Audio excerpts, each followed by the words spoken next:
आप हमारे भी लल्ला का नामकरण कर दो ना। पुत्री, ये क्या कह रही हो तुम? विनती कर रही हूँ, और मेरी जे आग्रह अस्वीकार मत ही करो। आप दोनों भाइयों का नामकरण एक साथ हो जाएगा।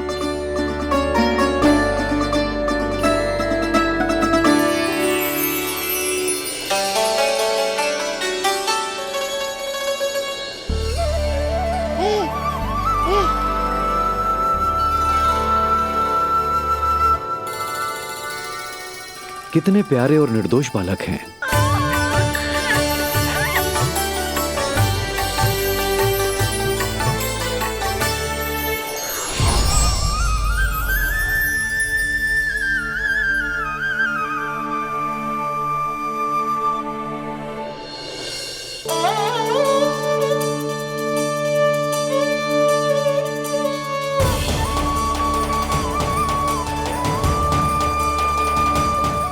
दोनों को देखकर गुरुदेव की आंखों में आंसू क्यों आ गए?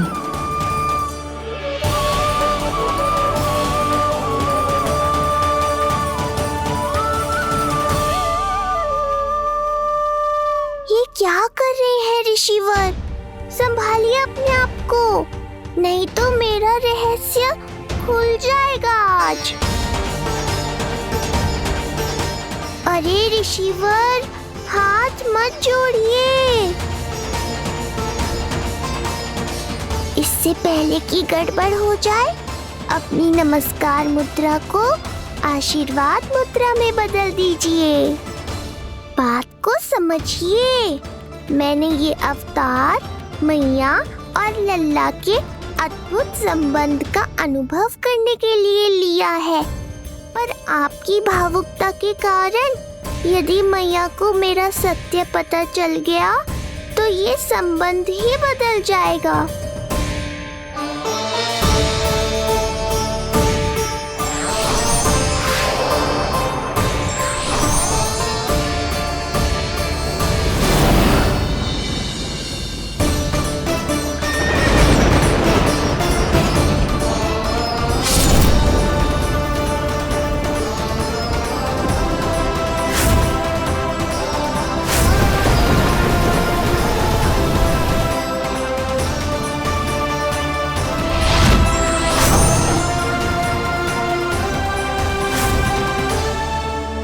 अब आप सब कुछ जान चुके हैं ऋषिवर, इसलिए अब मेरे सामने हाथ जोड़कर मेरे सत्य को उजागर मत कीजिए।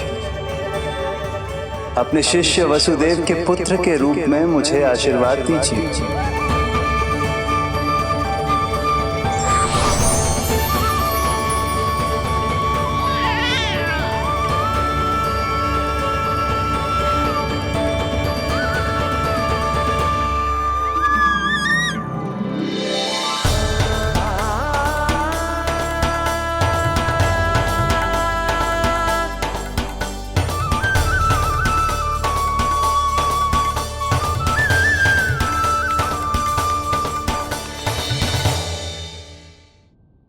ऋषिवर, आप मौन क्यों हैं? और आपकी आंखों में आंसू? सब कुछ ठीक है ना? अब तो आप हमारे लल्ला का नामकरण करोगे ना? इन दोनों का नामकरण करना मेरा सौभाग्य होगा पुत्री।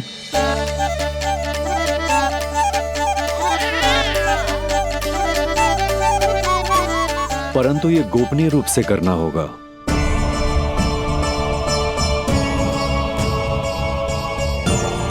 अवश्य ही स्वामी का आग्रह होगा, ताकि कंस की बुरी दृष्टि हमारे पुत्र पर ना पड़े। ये तो बहुत महान ऋषि हैं, इन्हें कंस के अत्याचारों के बारे में अवश्य पता होगा। अपनी संतान का नामकरण संस्कार करना एक मां के लिए उत्सव से कम नहीं होता है, पर यह छुपकर करना होगा। आप दोनों को स्वीकार तो है ना? जैसी आपकी आज्ञा गुरुदेव। स्वीकार है गुरुदेव। तो फिर कहाँ करना है हमें नामकरण का प्रबंध? गुरुदेव, मंदिर सही रहेगा? उससे पवित्र स्थान तो हो ही नहीं सकता है। ऋषिवर, आप तनिक विश्राम कीजिए, हम लोग प्रबंध करते हैं। मैं कुछ समय इन बालकों के साथ व्यतीत करना चाहूंगा।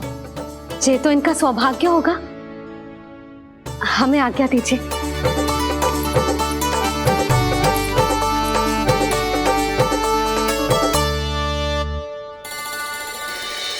प्रभु, स्वयं भगवान होकर भी आपको बंदी गृह में जन्म लेना पड़ा। अब अपनी मां को छोड़कर दूसरी मां के यहां पलना पड़ रहा है। जब से गोकुल आए हैं, छुप छुप कर रहना पड़ रहा है। इतनी नन्ही सी अवस्था में दुष्ट कंस के कितने ही आक्रमणों का सामना कर चुके हैं आप। और जिस उत्सव में सभी सप्तऋषियों और सभी देवी देवताओं को साक्षी बनकर आना चाहिए, उस नामकरण उत्सव को यहां एकांत में करना पड़ रहा है। क्यों प्रभु, इतने कष्टों को सहकर ये अवतार क्यों लिया है आपने? दुष्टों का नाश करने के लिए, धर्म की स्थापना करने के लिए और सबसे अधिक मैया की ममता का अनुभव करने के लिए। पर इसके लिए इतने कष्ट? मानव जीवन लिया है तो कष्ट तो उठाने ही पड़ेंगे ऋषिवर। मानव जीवन की आंच जला रही है, फिर भी आप मुस्कुरा रहे हैं प्रभु। ये कैसा अनोखा अवतार है। आंच में जलकर भी यदि मैं नहीं मुस्कुराऊंगा तो अपने भक्तों को क्या शिक्षा दूंगा मैं? आज एक कंस का प्रकोप है, भविष्य में सहस्रों कंस होंगे और आने वाले युगों में होंगे अनगिनत कंस। उस समय मेरे भक्तों को पता होना चाहिए कि अपने कष्टों को कैसे सहना है और धर्म के पथ पर अडिग कैसे रहना है।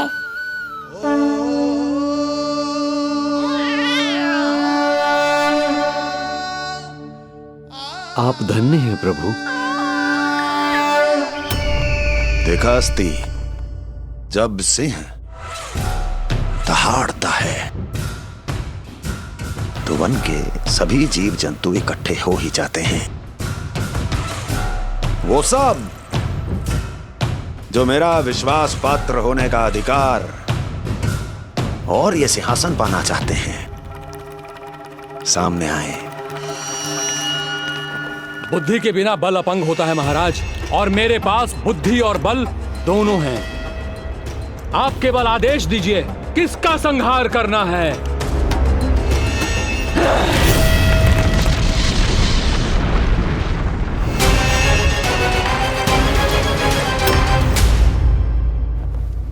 सारी तैयारी हो गई। बोलो। आप गुरुदेव को बुला लो, मैं रोनी जीजी और बालकों को ले आती हूँ। यशोदा, तुम रुष्ट तो ना हो ना मुझसे? मैं भला रुष्ट क्यों होने लगी? नहीं, तुम जो उत्सव बड़े धूमधाम से करना चाहती थी और बहुत प्रसन्न हूँ मैं कि हमारे लल्ला का नामकरण स्वयं ऋषि गर्ग पूरे विधि विधान से कर रहे हैं। मैं समझ गई, उत्सव बड़ा हो या ना हो, प्रसन्नता बड़ी होनी चाहिए। अरे मैं तो इतनी उत्साहित हूँ कि दोनों भाइयों का नामकरण आज के शुभ मुहूर्त पे हो रहा है। तो इससे पहले जो बीत जाए, जाओ। आप भी बुला लो।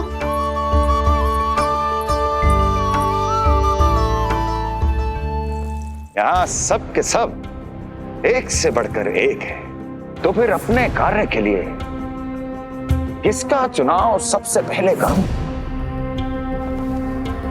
मेरा सामर्थ्य तो आपने अभी तक देखा ही नहीं महाराज। चुटकी बजाकर शत्रुओं का विनाश कर सकता हूं मैं।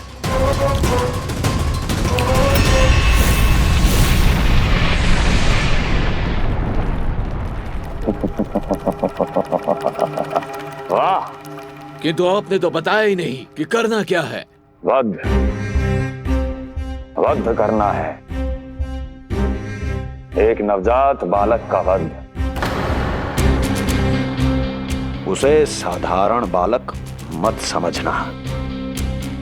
गोकुल में नंद के घर पल रहा वो बालक विष्णु का अवतार है।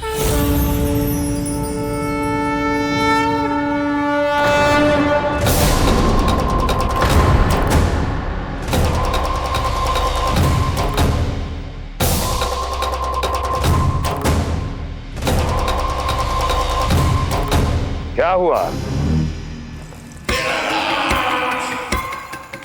इतना सन्नाटा क्यों छा गया? क्षमा कीजिए महाराज, पर मैं नन्हे बालकों के साथ हिंसा नहीं करता।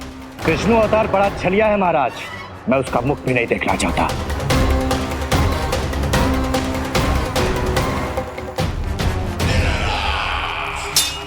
जाने दो इन्हें। वैसे भी इस सिंहासन के लिए मुझे कायरों की कोई आवश्यकता नहीं। जाने दो।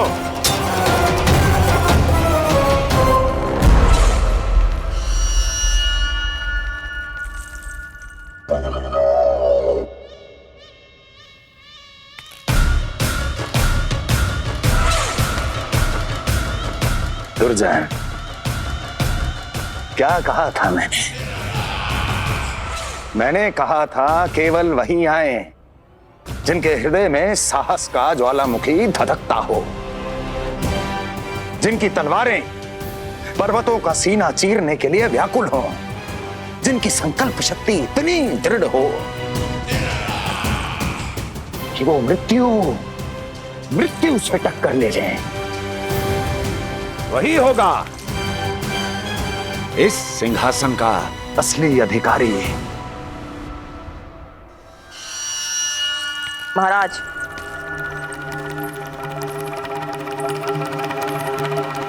ना तो आपके दिए इस सम्मान का कोई मूल्य रह गया है और ना ही आपके भय का। अभी आपने ही कहा था ना कि जब वन में कोई सिंह दहाड़ता है तो उस वन के सभी जीव जंतु एक जगह एकत्रित हो जाते हैं, परंतु उसी वन में जब कोई बब्बर सिंह दहाड़ता है तो वही जीव जंतु भय के मारे इधर उधर भागने लगते हैं। निश्चित ही वो बालक इन सब के लिए बब्बर सिंह बन चुका है। उसका भय हमारे साम्राज्य की नींव हिला रहा है महाराज।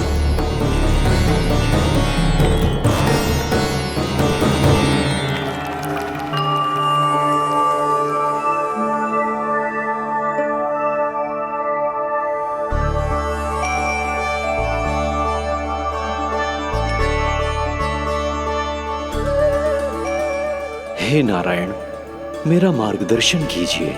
हे मां सरस्वती, मुझे आशीर्वाद दीजिए ताकि मैं दोनों बालकों के लिए सर्वोत्तम नामों का चुनाव कर पाऊं।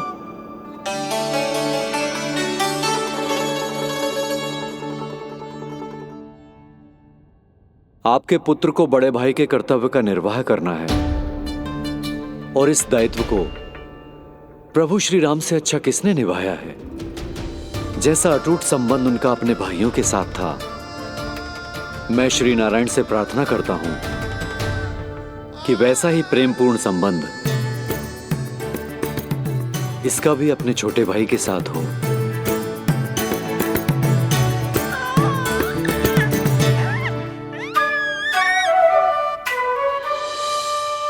इसीलिए इसका नाम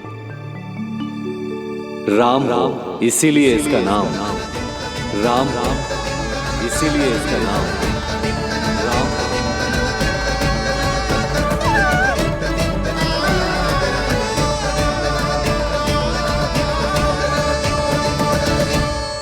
बड़े भाई में आदर्श, न्याय, संकल्प बल के साथ साथ शारीरिक बल भी होना चाहिए। मैं देख पा रहा हूं ये बालक इन सब बलों के लिए जाना जाएगा। इसलिए जो नाम इसके व्यक्तित्व के लिए सबसे उचित है वो है बलराम। बलराम, बलराम।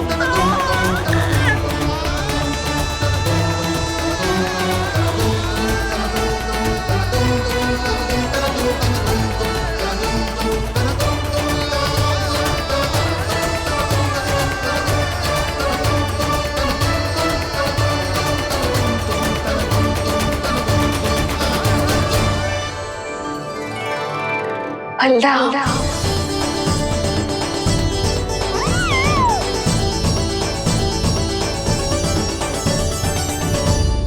तो फिर उसका नाम बल राम रखना। कैसा अद्भुत संयोग है रिसीवर। जब इसके जन्म की सूचना देने मैं वसुदेव भैया के पास मथुरा गया था, तब उन्होंने भी यही नाम रखा था, बलराम। ये संयोग नहीं, नारायण की इच्छा है नंदराज।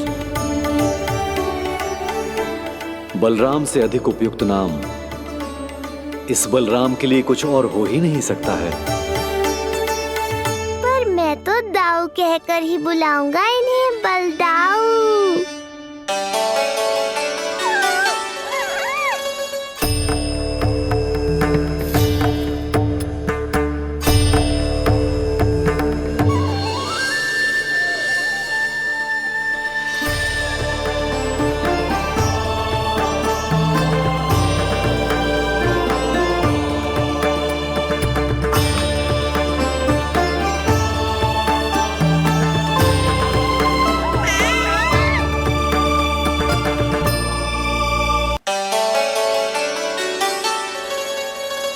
सुना पुत्र, आज से तुम्हारा नाम होगा बलराम। बलराम बलराम।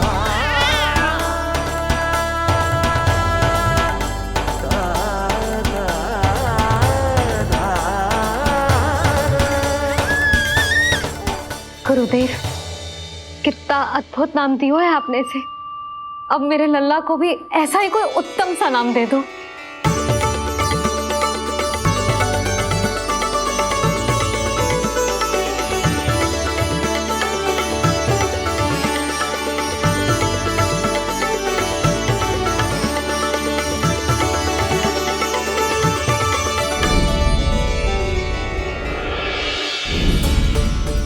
ये कठिन दायित्व आपने ही मुझे सौंपा है प्रभु। इसे निभाने की क्षमता भी आप ही दीजिए।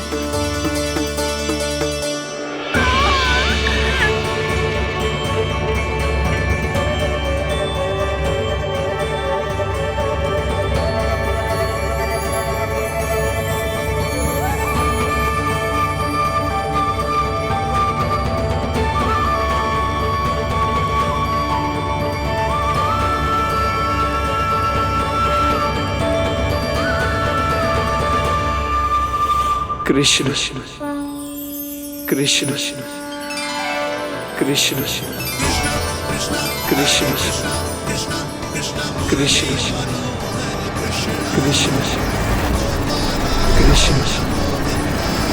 कृष्ण।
कृष्ण कोई साधारण शब्द नहीं है।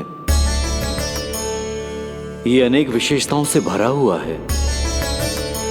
क बना है कमलकांत से, अर्थात वो जो श्रीपति विष्णु जैसा हो।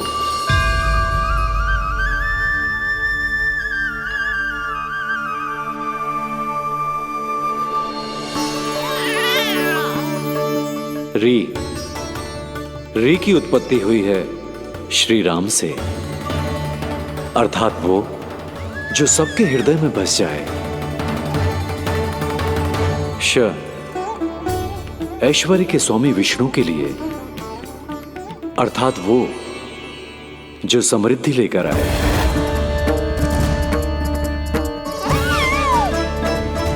और ना है नरसिंह के लिए, अर्थात वो जो रक्षा करे। और अंत में आकार की मात्रा सूचक है अग्निदेव का,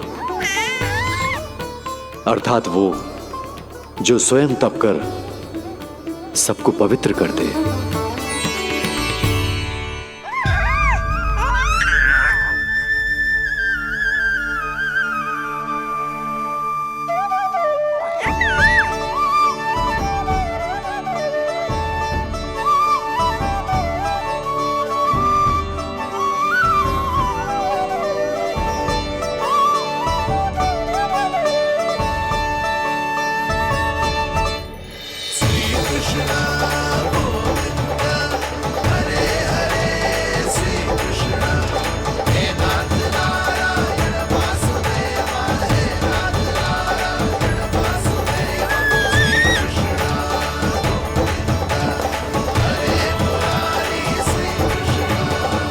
आज से तुम्हें सारा संसार जिस नाम से पहचानेगा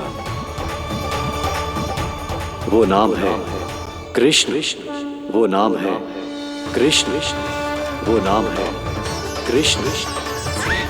वो नाम है कृष्ण। कृष्ण कृष्ण कृष्ण कृष्ण कृष्ण कृष्ण कृष्ण कृष्ण कृष्ण कृष्ण कृष्ण कृष्ण कृष्ण।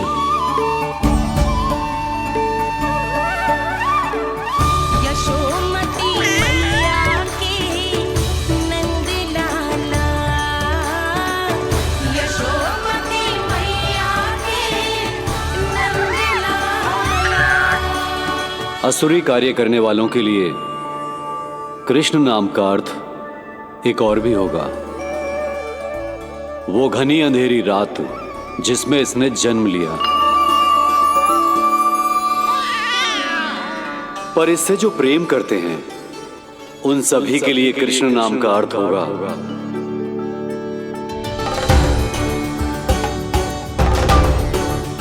अतुलनीय सुंदरता और अथाह प्रेम।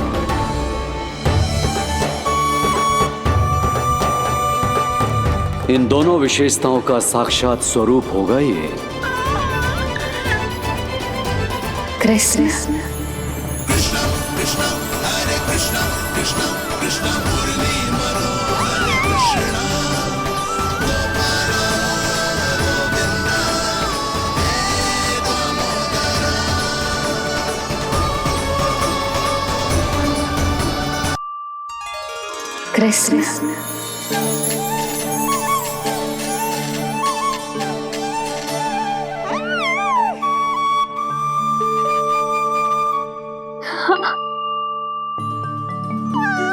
और जो मानवता के शत्रु हैं उनके जीवन में ये नाम अशांति, असुरक्षा, भय उत्पन्न करेगा।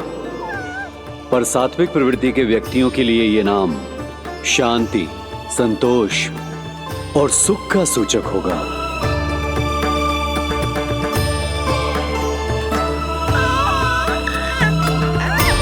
कृष्ण कृष्ण कृष्ण कहां से आ रही है ये ध्वनियां? कृष्ण कहां से आ रही है ये ध्वनियां? कृष्ण स्वामी महाराज,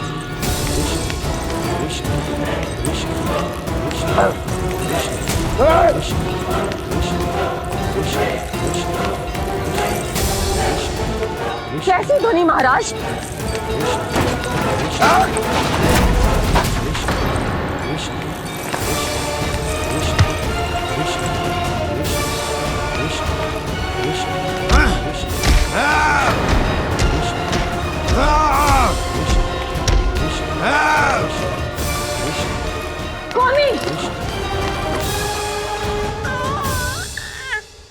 कृष्ण।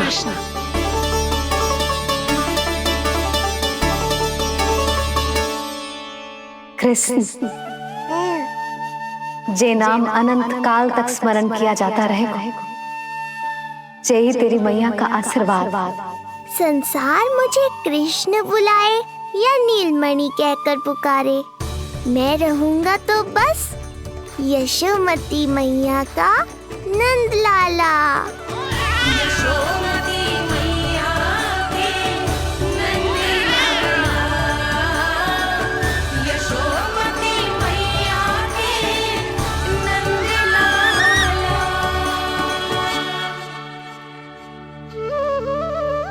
गुरुदेव, आपने मेरे लल्ला को इतना प्यारा नाम दिया है, उसके लिए आपका बहुत बहुत धन्यवाद। एक बार गोपियों को पता चलेगा तो देखना कैसे रटने लगेंगी मेरे लल्ला का नाम। इससे पहले कि आप सब बाहर जाकर किसी और को बताएं, एक कर्मकांड शेष है। नामकरण के बाद पिता को आशीर्वाद के रूप में कुछ न कुछ उपहार बालक को अवश्य देना चाहिए।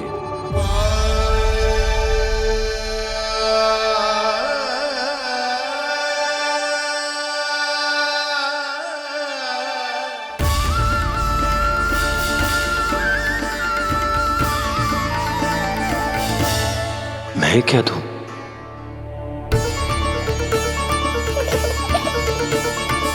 वासुदेव मेरे शिष्य हैं और उनकी अनुपस्थिति में यह दायित्व मैं निभाऊंगा।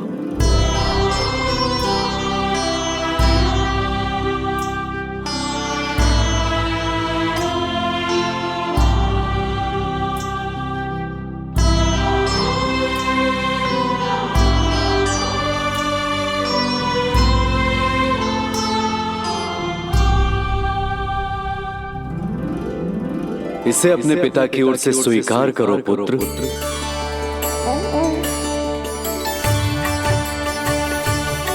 कल्याण हो।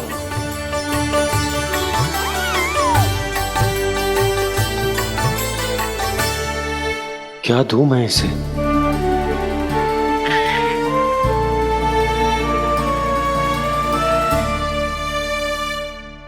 आप सोच क्या रहे हो? आशीर्वाद दो ना अपने कृष्ण को। अच्छा, सोच रहा हूं कि लल्ला को क्या दूं?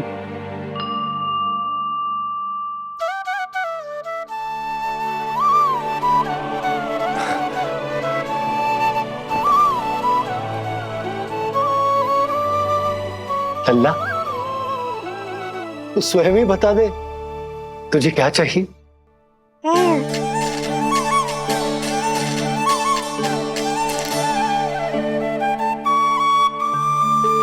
देखो जी, लल्ला ने ही आपकी उलझन समाप्त कर दी।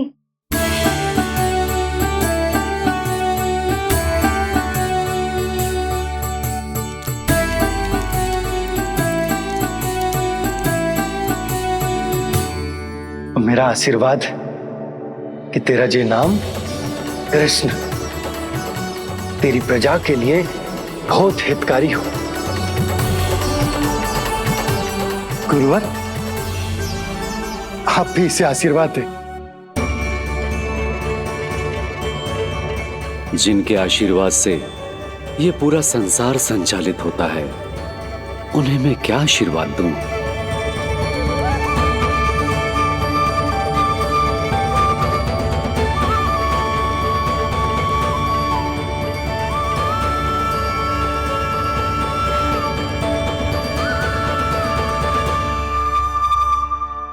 आपने तो मुझे मेरा नाम दिया है ऋषिवर। ये तो मेरा सौभाग्य था प्रभु कि आपने इस कार्य के लिए मुझे चुना। पर आपका कार्य अभी समाप्त नहीं हुआ ऋषिवर। एक विनती और है मेरी। आज्ञा दीजिए प्रभु, क्या करना होगा मुझे? बाबा को मेरी वास्तविक पहचान बतानी होगी आपको, और इन्हें इस बात के लिए मनाना होगा कि ये मैया को कभी भी मेरा सत्य पता ना चलने दे। पर प्रभु, मैं ये कैसे कर पाऊंगा? आप ही कर पाएंगे ऋषिवर, क्योंकि अब आप इस कृष्ण अवतार के मुख्य उद्देश्य को जानते हैं। बंद करो, बंद करो ये ध्वनिया। कौन सी ध्वनिया? ये ध्वनिया बंद करो, बंद करो। क्या सुनाई दे रहा है? ये शब्द जो मेरे कानों में गूंज रहा है।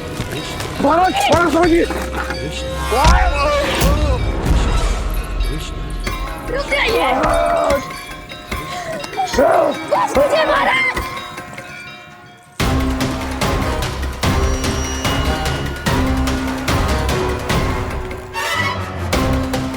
आप भूल रहे हैं कि आप मथुरा नरेश है, कंस है आप। और किसी भी व्यक्ति, वस्तु या घटना से महाराज कंस इतने व्यथित नहीं हो सकते कि वो सुदबुद्ध खो बैठे। स्वयं को संभालिए महाराज। बंद हो गई, बंद हो गई, बंद हो गया वो स्वर, बंद हो गई वो ध्वनिया। रात्रि, यूं मत सोचना कि मैं तुम्हें सुन नहीं रहा था। तुम सत्य कह रही हो।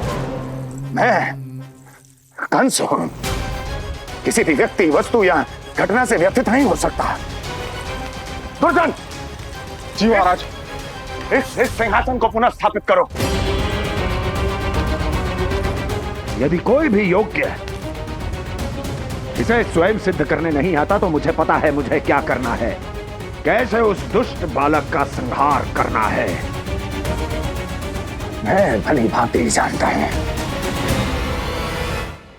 ये दायित्व आपको ही निभाना होगा ऋषिवर। इससे 2 लाभ होंगे। एक तो मेरे बाबा कंस के कारण होने वाली चिंता से मुक्त हो जाएंगे और आवश्यकता पड़ने पर मेरी पहचान को मैया से सुरक्षित रखने में सहायता भी करेंगे।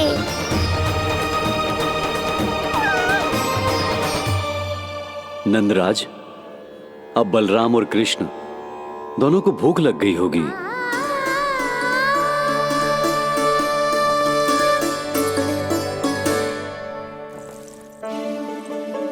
प्रणाम गुरुदेव। प्रणाम गुरुदेव।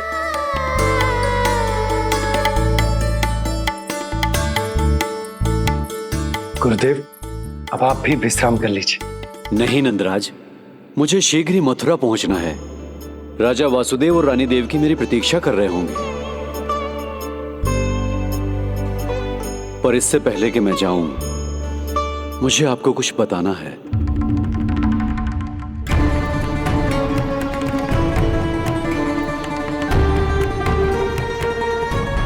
गुरुदेव, आपके ललाट पर बल पड़ गए।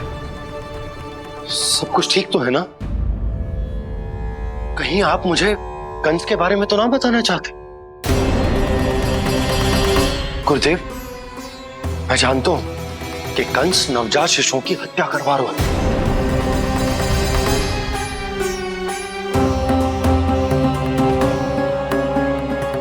कंस नहीं, कृष्ण के बारे में कुछ कहना है मुझे।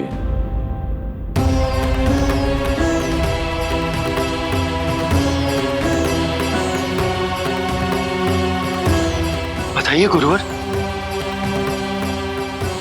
मैं एक ऐसा सत्य बताने जा रहा हूं नंदराज, जो है तो वरदान, पर उसे स्वीकारना आपके लिए बहुत कठिन होगा। गुरुदेव, आप जो कह रहे हैं वो मैं समझ ना पा रहा हूं। बताइए ना।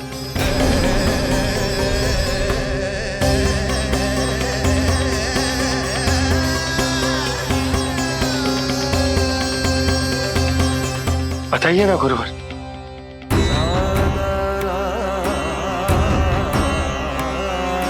सत्य यह है नंदराज, कृष्ण राजा वासुदेव के पुत्र हैं। कृष्ण राजा वासुदेव के पुत्र हैं। कृष्ण राजा वासुदेव के पुत्र हैं।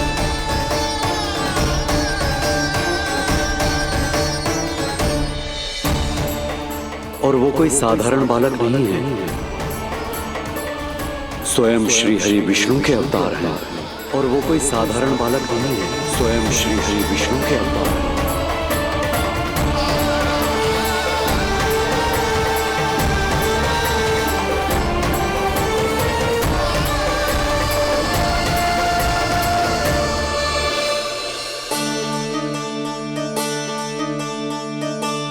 कशु विचित्र लग रहा है।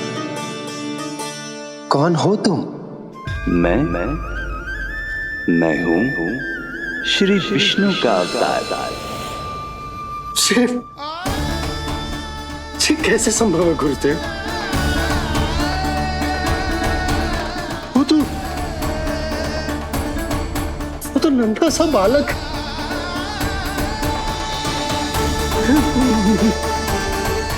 वो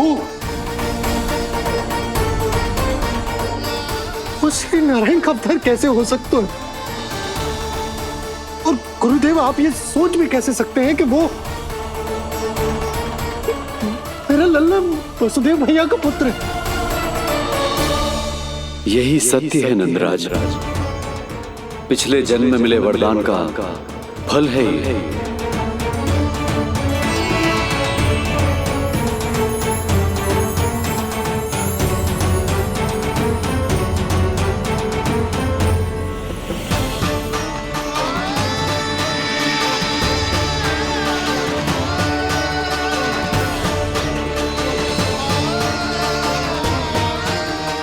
मैं आपकी संतान के रूप में अवश्य आऊंगा, किंतु उसके लिए आपको मेरे अगले अवतार के बाद एक और अवतार की प्रतीक्षा करनी होगी, क्योंकि अगले जन्म के लिए मैं पहले ही ये वरदान माता देवकी को दे चुका हूं। इस समय मैं विवश हूं, किंतु मैं आपको वचन देता हूं, आपकी संतान बनकर अवश्य आऊंगा, प्रभु, श्री हरि को अपने सामने देखकर मेरी व्याकुलता का बांध टूट गया है। 2 जन्म बहुत बड़ा समय होता है स्वामी। अपने पुत्र के रूप में हरि को गोद में खिलाने के लिए अब मैं और 2 जन्मों तक प्रतीक्षा नहीं कर सकती। धरा!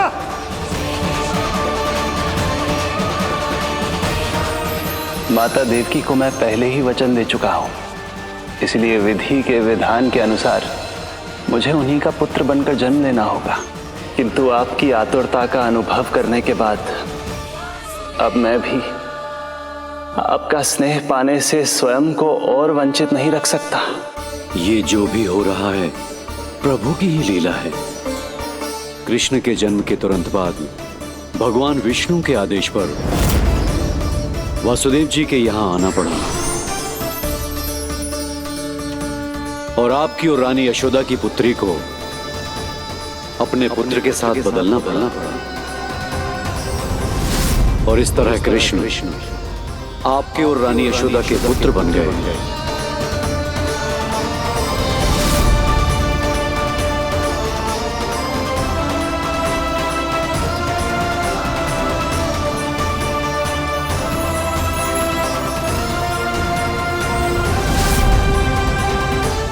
आपने सही कही थी गुरुदेव। जिस सुनने में तो वरदान ही लगता, पर इसे स्वीकार करना उतना ही कठिन। जब यशोदा को इस बात का पता चलेगा तो उसे कैसा लगेगा? अपने नाम का अर्थ अच्छे से सुनो है ना तूने? उसका हर एक अक्षर भगवान श्री नारायण से संबंधित है, जैसे उन्हीं का स्वरूप है तू। बस मैया, ये सत्य आपसे छुपा रहे, इसी कारण बाबा के लिए ये जानना आवश्यक है। फिर चाहे इसे स्वीकार करना उनके लिए कितना भी कष्टदायक क्यों ना हो। नहीं नंद, ये सत्य उन्हें आप नहीं बताएंगे। स्वयं प्रभु ने मुझसे कहा है किसी और प्राणी को इसके बारे में भनक तक नहीं लगनी चाहिए, और रानी यशोदा को तो बिल्कुल नहीं। गुरुवर, कंस के आक्रमणों की जानकारी यशोदा से पहले ही छुपा कर रखना कठिन था। अब इतना बड़ा सत्य मैं यशोदा से कैसे छुपाऊंगा? आपको छुपाना ही होगा नंदराज, यही प्रभु की इच्छा है।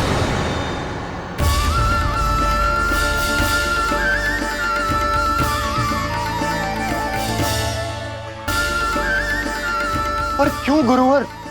ताकि नारायण अपनी मैया की ममता का अनुभव कर पाए।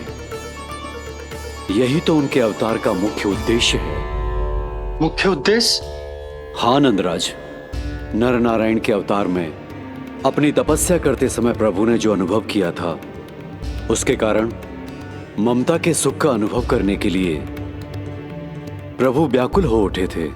ऐसा क्या हुआ था, मुझे भी बताइए। हो सकता है ये बात इस सत्य को स्वीकार करने में मेरी सहायता करे। बहुत समय पहले की बात है। अनेक देवी देवता परम प्रभु विष्णु के पास बैकुंठ गए थे। वहां प्रभु की आंखों में आंसू देखकर वो सभी स्तब्ध रह गए।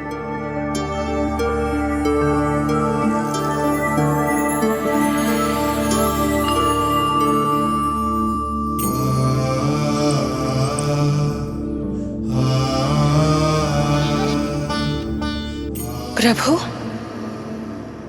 आपकी आंखों में आंसू?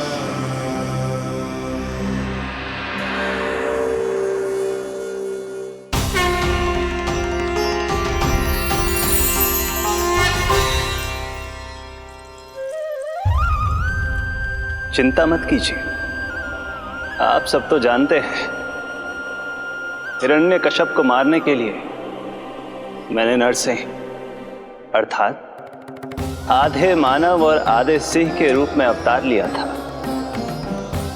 उस राक्षस का वध करने के बाद नर और सिंह दोनों भागों ने अलग अलग होकर नर और नारायण के रूप में पुनः जन्म लिया। वर्तमान में वो दोनों बद्रिकाश्रम में तपस्या कर रहे हैं।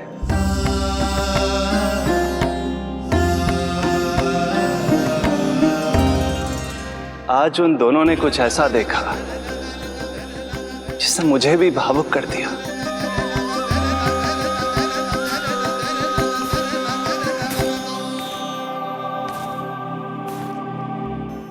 सखा, ये युवक कौन है? निकट के एक गांव के धनी व्यापारी का पुत्र है ये। प्रत्येक संध्या वन के उस पार ये अपनी प्रेयसी से मिलने जाता है और फिर रात्रि भर उस नर्तकी के साथ सहवास करने के बाद सुबह अपने निवास को लौट आता है। यदि यही इसका नित्य क्रम है तो फिर आज ये इतने तनाव में क्यों है?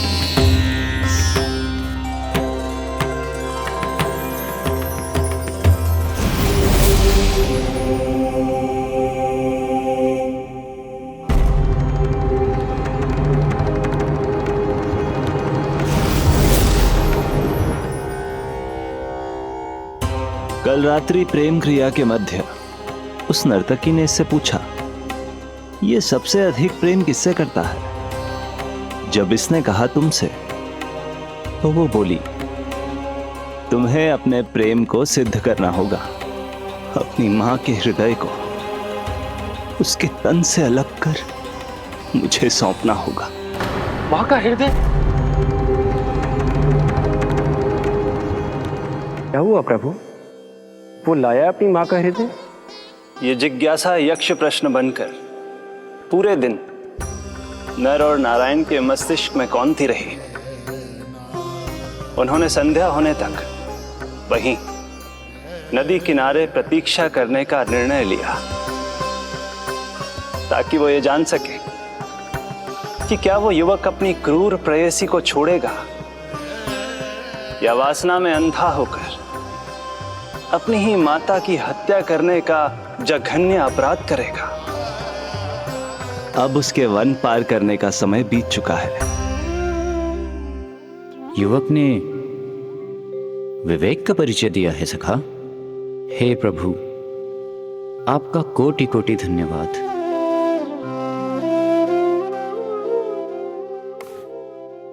सखा,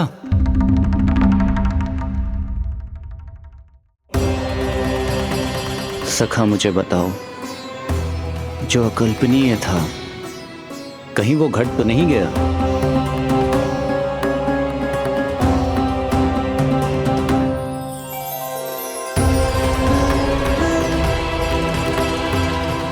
जब इस युवक की मां को इसकी प्रेयसी की क्रूर मांग के बारे में पता चला तो जो उसने किया वो इस समस्त संसार में केवल एक मां ही कर सकती है। बस इतनी सी बात?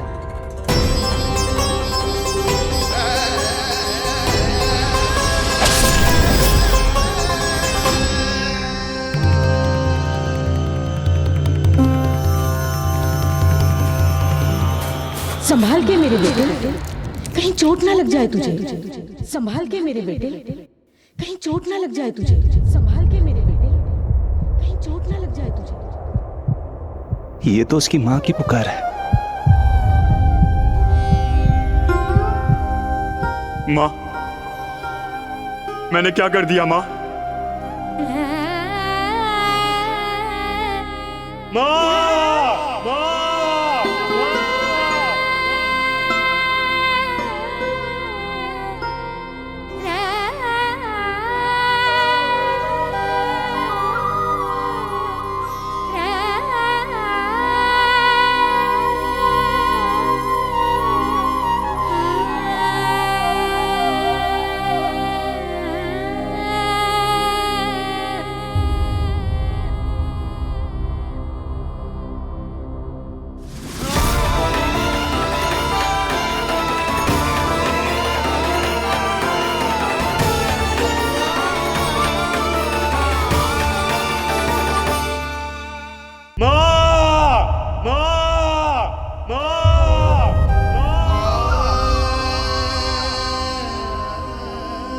इस घटना से केवल नर और नारायण ही भावुक नहीं हो गए थे, बल्कि बैकुंठ में बैठे श्री हरि की आंखों में भी आंसू आ गए थे।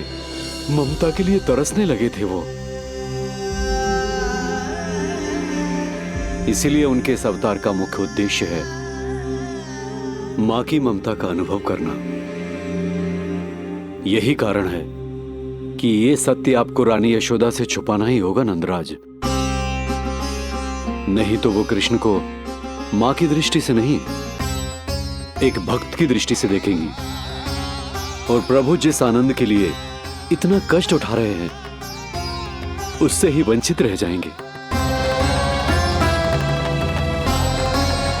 बोलिए नंदराज, आप श्री नारायण के इस सत्य को गुप्त रखेंगे ना?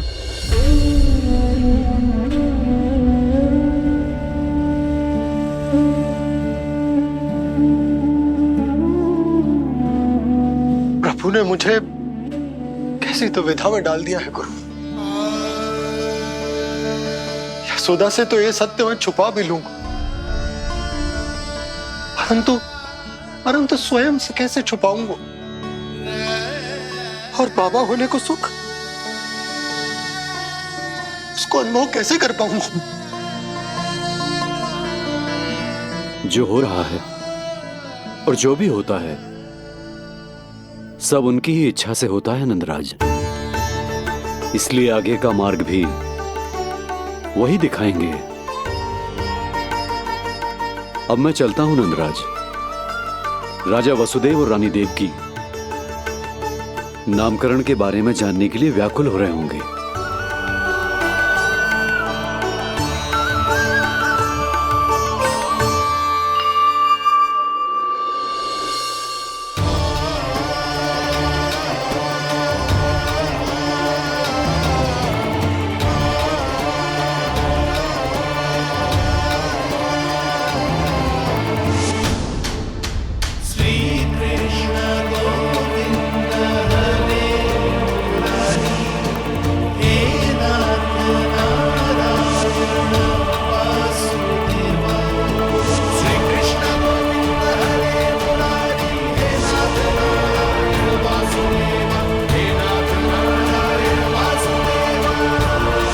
सत्य ये है नंदराज, कृष्ण राजा वासुदेव के पुत्र हैं।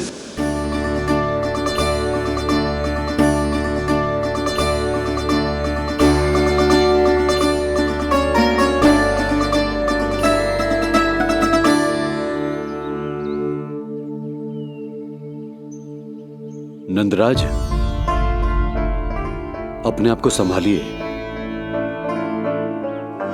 और शांत चित्त से घर लौटिए। और हां, स्मरण रखिए कि प्रभु ने आपको बहुत ही बड़ा उत्तरदायित्व सौंपा है, आपको उसे निभाना ही होगा।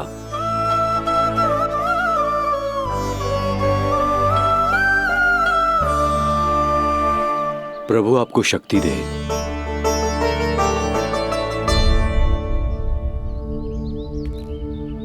आप बहुत सौभाग्यशाली हैं नंदराज, जो प्रभु आपके घर पल रहे हैं। उनके बारे में सोचिए जिनके यहां प्रभु ने जन्म लिया है। वो दोनों तो प्रभु की बाल लीलाओं से पूरी तरह से वंचित हैं।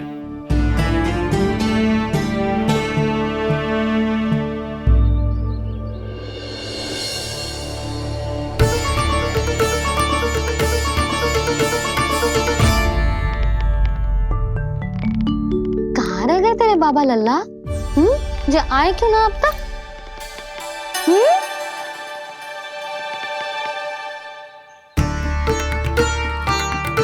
मेरा लल्ला मेरा ना है, वो तो मेरे आराध्य नारायण का अवतार, और ये बात मुझे यशोदा से छुपानी।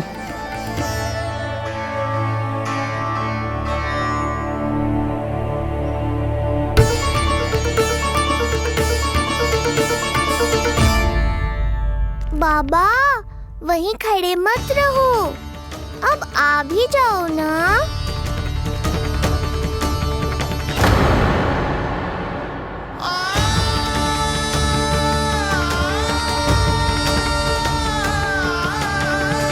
एक पग भी आगे बढ़ाने का साहस ना हो रो मेरा। हे प्रभु, आप ही बताओ, अपने आराध्य को, अपने इष्ट देव को अपने लल्ला के रूप में कैसे देख पाऊंगा मैं जानता हूँ बाबा, ये बहुत कठिन है, पर भीतर तो आओ।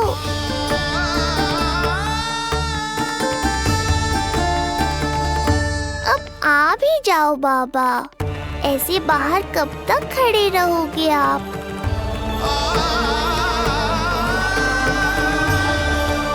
बस बाबा, बस आ जाओ भीतर, आ जाओ, आओ ना, आओ ना।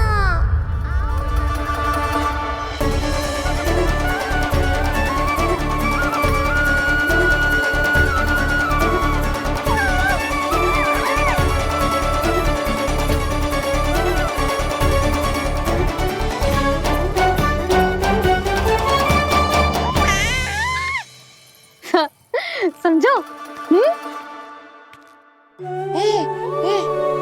जब तू इधर उधर भाग रहा होगा तो तुझे बुलाने के लिए मैं तुझे ऐसे पुकारूंगी, कृष्ण। और जब तू शैतानी करेगो ना लल्ला, मैया को तंग करेगो, तो मैं तुझे क्रोध में ऐसे बुलाऊंगी, कृष्ण। हाँ। इसे सत्य पतो ना है, इसीलिए कितनी अच्छी तरह से मैया होने का कर्तव्य निभा रही है। पर मैं अब बाबा होने का कर्तव्य कैसे निभा पाऊंगा?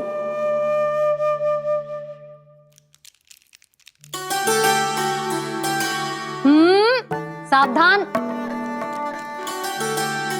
इतनी अच्छी लगी तुझे बाबा की दीजे माला, कि मुंह में ले लियो तूने? मुंह में लेने की वस्तु ना है लल्ला। जैसे यशोदा आपको एक मैया की तरह सीख दे रही है, मैं आपको बाबा की तरह शिक्षा कैसे दे पाऊंगा प्रभु?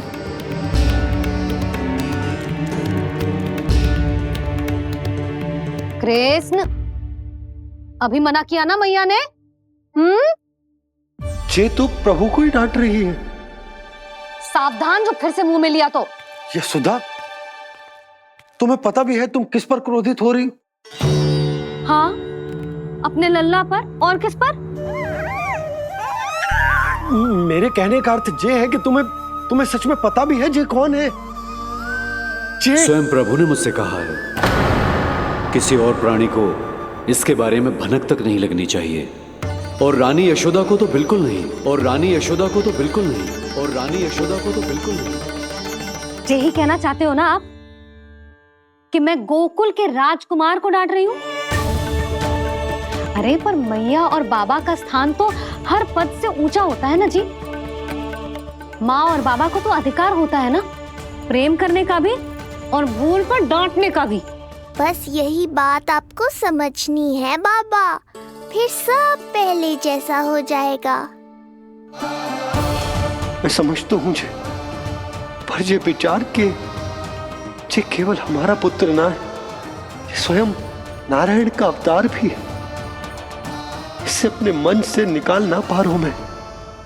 ओहो, आपको समझाना तो मैया को संभालने से भी अधिक कठिन है बाबा। लल्ला, अरे लल्ला। जशोदा जी, आपने हमें नामकरण के लिए ना बुलायो। कोई बात ना है, लेकिन ये तो बताओ कि लल्ला का नाम क्या रखो है? हाँ भाभी, बताओ ना। हाँ जी, अब और प्रतीक्षा ना हो रही हमसे। इसका नाम रखो है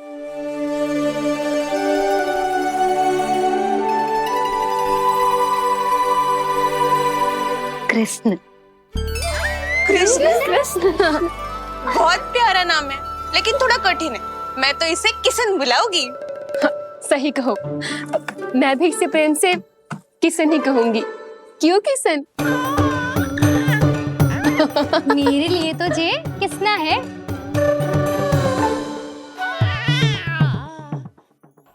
क्या कर रही हैं ये सब? बाबा, इन सब के लिए मैं केवल कृष्ण हूँ, भगवान नहीं। बस अब आप भी शीघ्र ही समझ जाओ ना ये। अरे तुम सब। हाँ, बुरा मुझे भी लग रहा है, जो सारी की सारी पहले ही दिन मेरे लल्ला का नाम बिगाड़ रही हैं। किंतु इसमें भी इन सब का प्रेम ही छुपा है, और हम सब तो प्रेम से भगवान को भी प्यारा सा नाम दे देते हैं, है ना? हाँ। सत्य तो ये है कि कृष्ण नाम बहुत अच्छा है, किंतु मैं भी अपने लल्ला को प्रेम का नाम देना चाहती हूँ। कान्हा बुलाऊंगी इसे, कान्हा बुलाऊंगी इसे, कान्हा बुलाऊंगी इसे।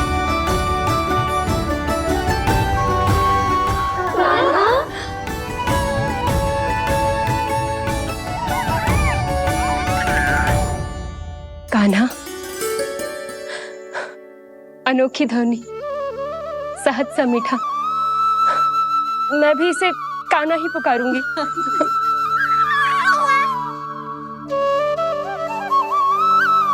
आप भी बुलाओ ना इसे। आप एक बार बुलाकर तो देखो, झट से पलट कर देखेगा आपको ये हमारा नटखट कान्हा।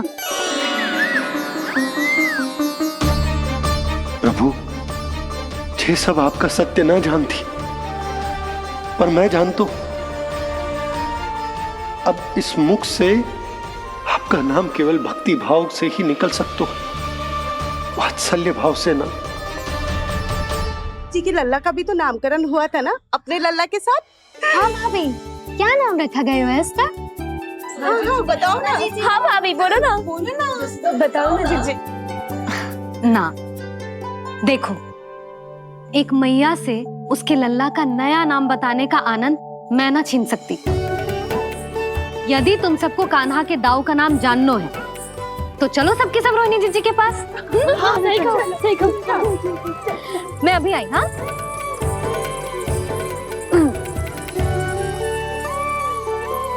सुनो जी, आप लल्ला को संभालो, मैं अभी आई। मैं कैसे? ये प्रभु, लल्ला जी क्या मैं कर रहे हो? क्या हो गया आपको? मैं शीघ्र ही आ जाऊंगी। यशोदा, मुझसे दूर कब तक रहोगे बाबा?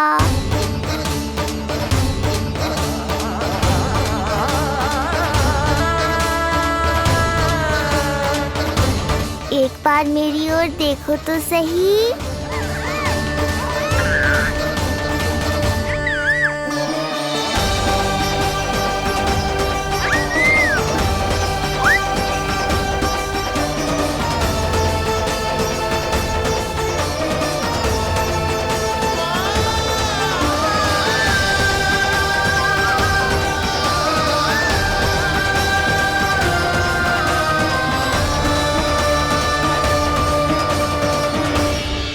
प्रभु, मुझे दुविधा में डालकर आप मुस्कुरा रहे हो। ये कैसी परीक्षा है?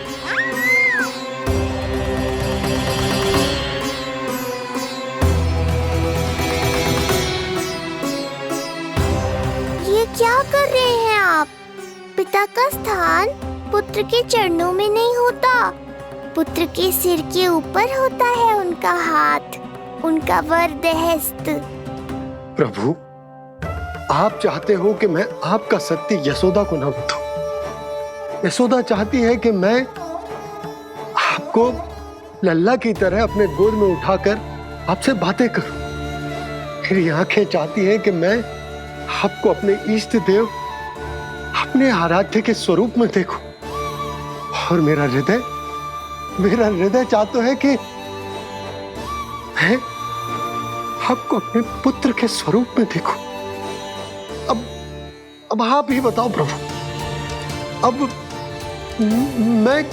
मैं इस परिस्थिति में क्या करूं? मुझे कुछ समझ में ना आ रहा। आप ही का आश्रय है प्रभु। आप ही को सहायता करनी होगी। आप ही बताइए कि किस प्रकार एक भक्त अपने भगवान को अपने लल्ला के स्वरूप में देखे, उसे अपने हाथों में उठाए, उसे खिलाए, उसके साथ बातें करे, कैसे वो उसका लालन पालन करे अपने पुत्र के स्वरूप में। प्रभु, मुझे कुछ समझ में ना आ रहा। सहायता करो प्रभु। चिंता मत कीजिए बाबा, आपके सभी प्रश्नों का उत्तर शीघ्र ही मिलेगा आपको।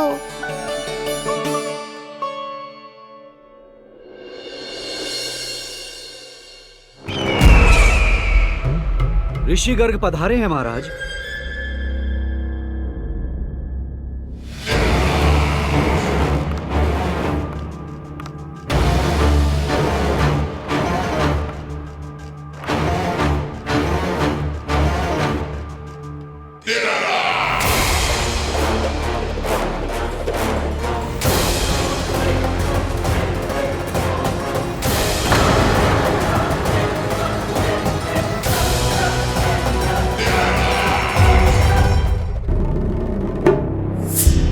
तो महान मथुराधीश कंस के दरबार में ऐसे सम्मान होता है ऋषि मुनियों का? नहीं ऋषिवर, ये तो केवल एक उदाहरण है कि कैसे एक विष्णु भक्त का सम्मान नहीं किया जाना चाहिए। तब तो अच्छा ही है। मैं यहां तुमसे सम्मान की अभिलाषा लेकर नहीं आया हूं। मैं यहां देवकी और वसुदेव से भेंट की इच्छा लेकर आया हूं। क्यों? मेरे विरुद्ध कोई षड्यंत्र रचना चाहते हो? जो सदैव दूसरों के विरुद्ध षड्यंत्र करता है, उसका संपूर्ण जीवन इसी भ्रम में बीतता है कि सारा संसार उसके लिए षड्यंत्र कर रहा है। परंतु अन्य व्यक्तियों के पास इससे भी अत्यधिक महत्वपूर्ण कार्य होते हैं करने के लिए। यह महत्वपूर्ण कार्य करने की आपकी यह इच्छा इस दरबार में पूर्ण नहीं होगी ऋषिवर।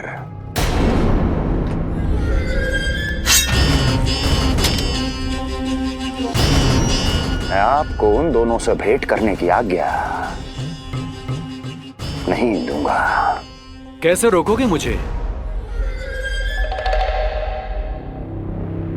कैसे? बड़ा ही विचित्र प्रश्न है, किंतु इसका उत्तर बड़ा ही सरल है ऋषिवर। जानते हैं, मेरे दिन का आरंभ कैसे होता है। किसी ना किसी का संहार करके। और यदि एक संहार और हो जाएगा तो मुझे क्या अंतर पड़ेगा। स्वयं से एक प्रश्न पूछो कंस, स्वयं से एक प्रश्न पूछो कंस। मेरा संहार करने के लिए, मेरा संहार जिस संकल्प शक्ति की आवश्यकता है, संकल्प शक्ति की आवश्यकता वो है तुम में, वो है तुम में। कर पाओगे मेरा संहार?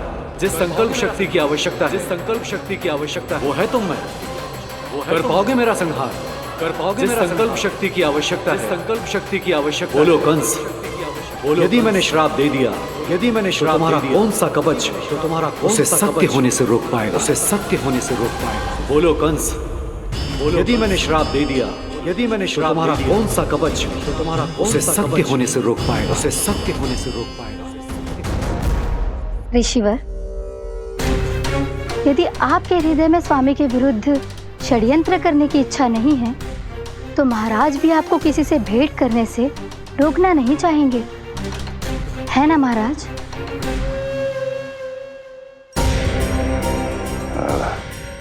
हाँ, आप उन दोनों से भेंट कर सकते हैं।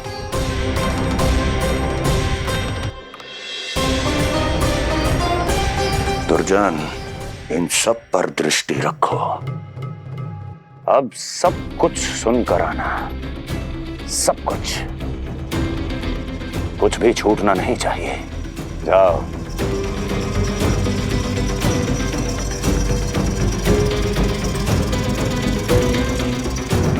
लगता है प्राप्ति राजकार्य सीख रही है मुझसे।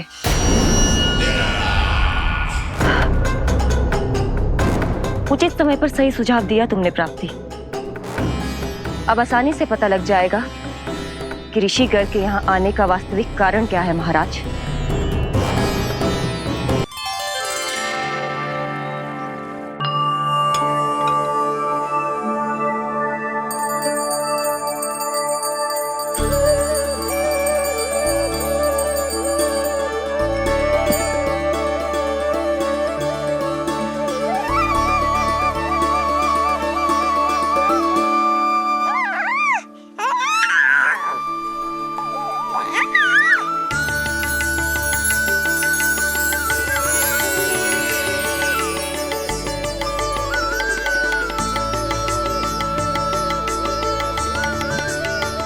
स्वयं नारायण मेरे घर में है तो ये फूल उनके चरणों में क्यों चढ़ा रहा हूं?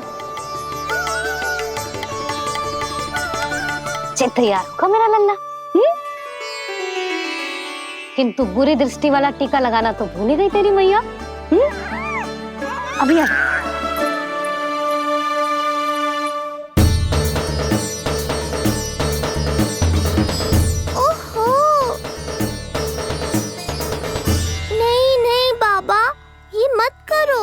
मैया आ रही है, उन्हें पता चल जाएगा।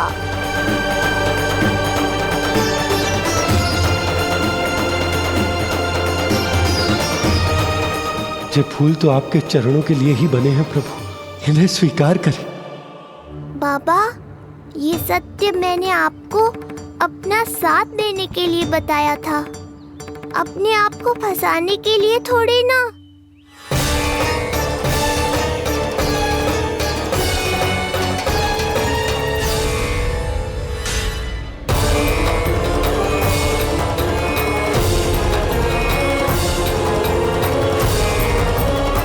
नारायण नारायण।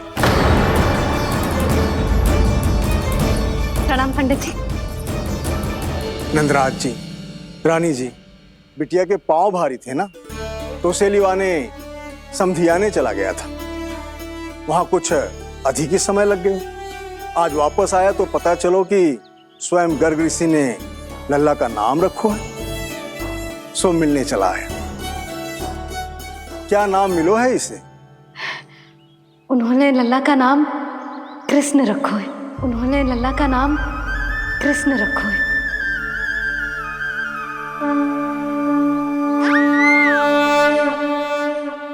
कृष्ण। आहा, उत्तम, अति उत्तम। बहुत मधुर नाम है। ऐसा लग तो है जैसे आप स्वयं श्री नारायण का नाम ले रहे हैं।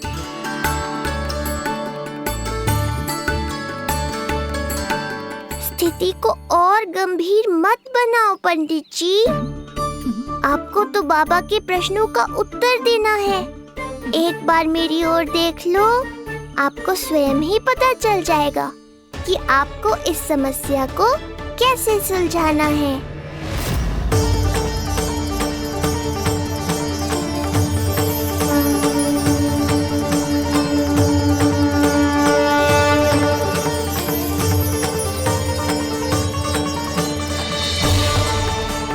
पंडित जी मेरे लल्ला को टकटकी बांध के देखे क्यों जा रहे हैं?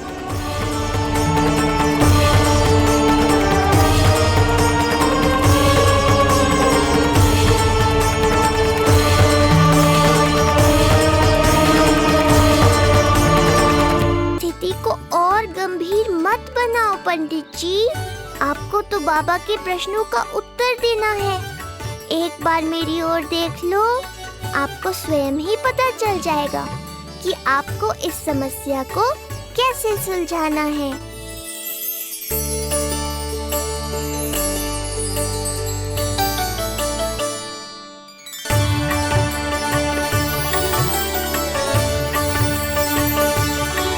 क्या हुआ पंडित जी?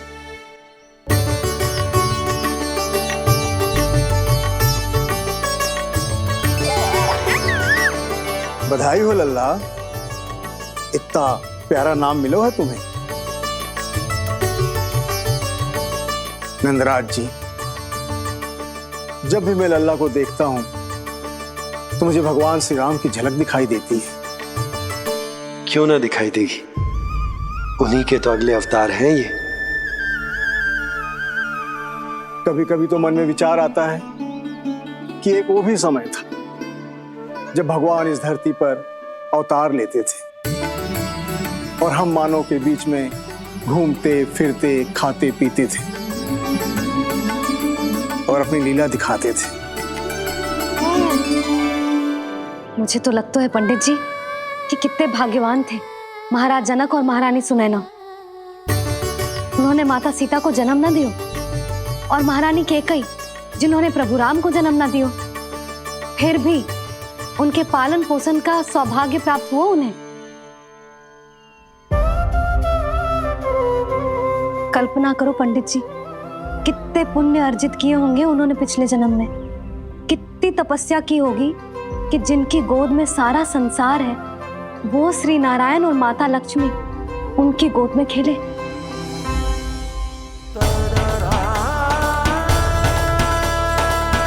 संसार में अवतार लेकर सांसारिक नाते भगवान को भी निभाने पड़ते हैं, फिर हम तो मानव हैं। संसार में अवतार लेकर सांसारिक नाते भगवान को भी निभाने पड़ते हैं, फिर हम तो मानव हैं।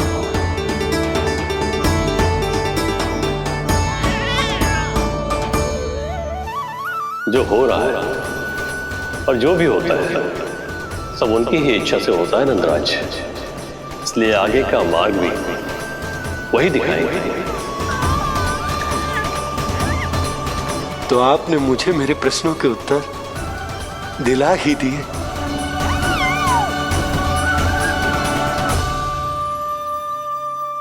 मैं भी क्या क्या बातें करने लगा। लगता है नाना बनने की प्रसन्नता का प्रभाव है जी। हमारी बिटिया को लक्ष्मी हुई है ना। बधाई हो पंडित जी, बहुत बहुत बधाई हो। मैं मैया और उसकी बिटिया से अवश्य मिलने आऊंगी। बधाई हो पंडित जी। अब मुझे आज्ञा दीजिए, वैद्य जी से कुछ औषधियां लेनी है मुझे। नारायण नारायण।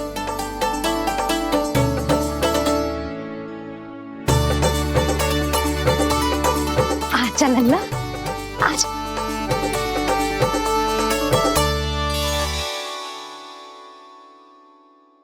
ठीक है। सुनो जी, तनिक कान्हा को संभालो, मैं यूं गई और यूं आई।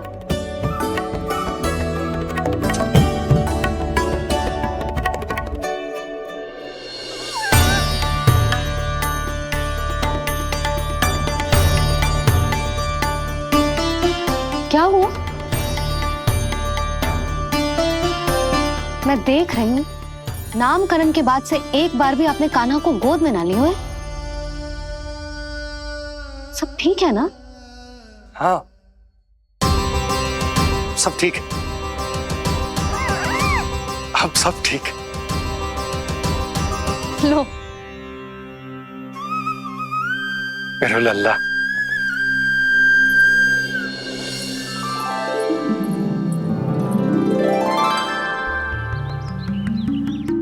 आपका बहुत बहुत धन्यवाद ऋषिवर। यादवों का कुलगुरु होने के नाते ये तो मेरा कर्तव्य था पुत्री। मुझे क्षमा कर दे लल्ला, कुछ समय के लिए मैं अपने कर्तव्य से भटक गया था। सब कुछ पूरे विधि विधान से संपन्न हुआ है।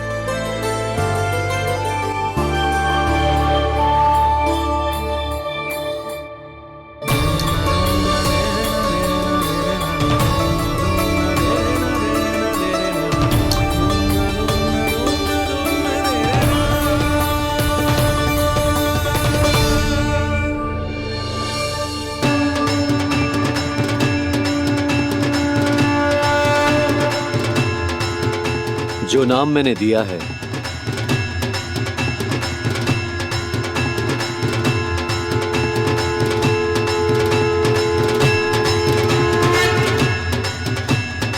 आप मुझे क्षमा कर दो बाबा, मैंने आपको इतनी दुविधा में डाल दिया।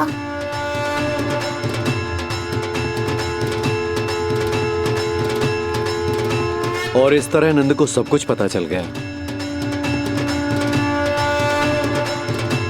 आप दोनों चिंता मत करिए, सब ठीक है। अब मैं आपके 6 पुत्रों का श्राद्ध कर्म करूंगा।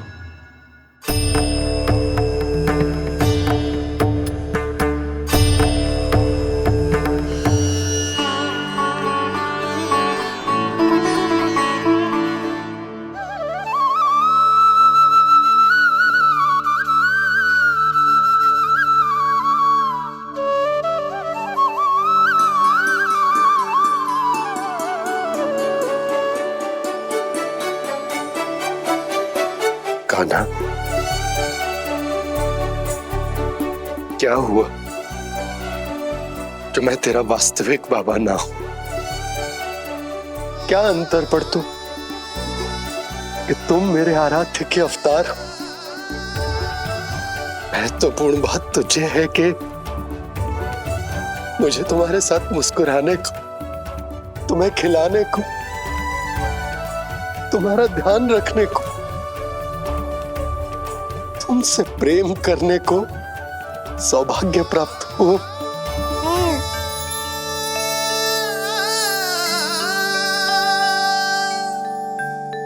बाबा, सत्य जानने के बाद अब आपको केवल प्रेम ही नहीं करना है, मुझे डांटना भी है जब मुझसे कोई भूल हो जाए या मैं कोई शरारत करूं।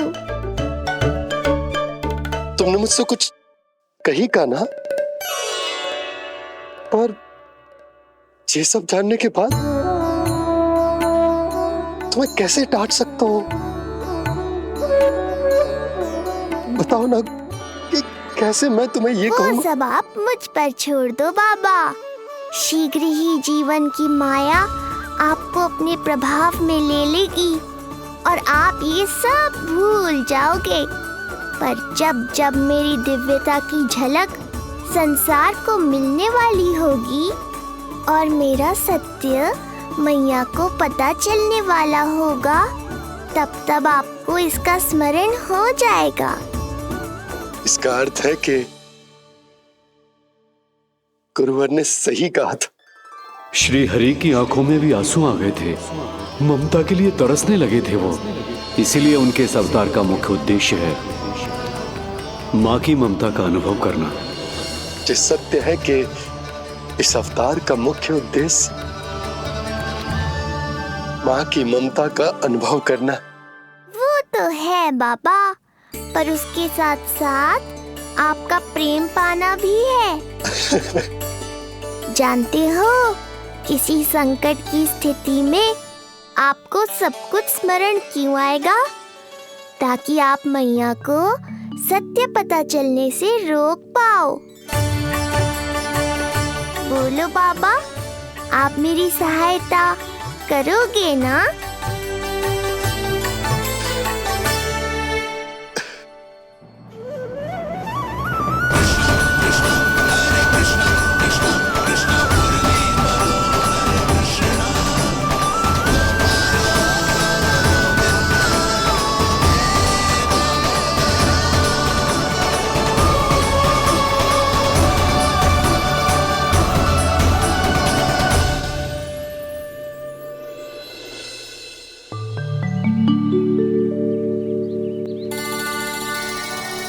अब तो मेरा कान्हा बैठना सीख गया।